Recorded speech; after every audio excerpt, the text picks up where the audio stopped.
Magandang araw Taguig, narito na ang ating Taguig City Daily Weather Report ngayong Monday, July 10, 2023.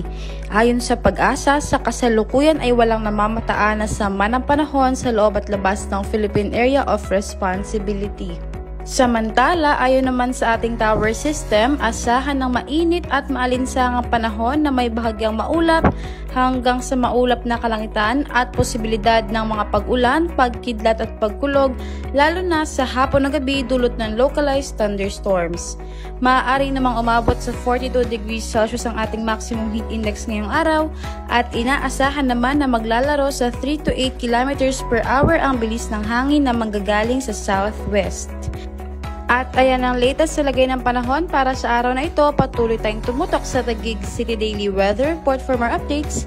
Maging alerto, tagigan nyo. Ako po si Christine Adano. Maraming salamat at mag-ingat tayong lahat.